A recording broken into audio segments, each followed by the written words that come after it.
ചിലർക്ക് ജനങ്ങളെ കാണുന്ന വലിയ ഇഷ്ടമല്ലാന്ന് എന്തോ കുത്തി പറയുന്ന പോലെ എനിക്ക് ഫീൽ ചെയ്യുന്നുണ്ട് കേട്ടോ. കുത്തിയില്ലല്ലോ, കുത്താൻ പോണല്ലേ ഉള്ളൂ. ജനങ്ങളിൽ നിന്ന് ഒറ്റപ്പെടുന്നത് സ്വയം ഒറ്റപ്പെടുക.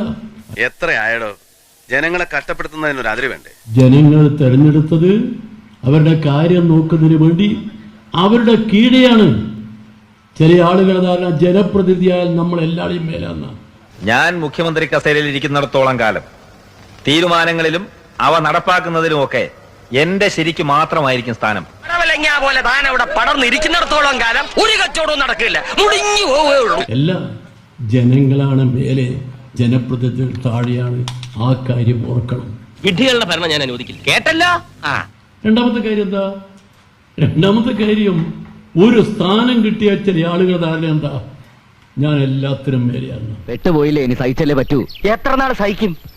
അവന്റെ ഒരു അധികാരവും പരിധി വിട്ടുള്ള പെരുമാറ്റം ഒന്നും എനിക്ക് അങ്ങോട്ട് സൂഹിക്കുന്നില്ല. ഒരു സ്ഥാനവും ശാശ്വതമല്ല. ഓരോ പ്രാവശ്യം നിങ്ങൾ ജയിക്കുമ്പോഴും തോക്കുന്ന സമൂഹമാണ്, നഷ്ടപ്പെടുന്ന അവർക്കാണ് എന്ന കാര്യം എല്ലാവരും ഓർക്കണമെന്ന് കൂടി പറഞ്ഞു. എന്താ രണ്ടുപേരും ഒന്നും മിണ്ടാ നിൽക്കുന്നത്? ഞങ്ങളൊന്നും കാണുന്നുമില്ല, കേൾക്കുന്നുമില്ല. ഞങ്ങൾ ബധിരനും മൂകനുമാണ്.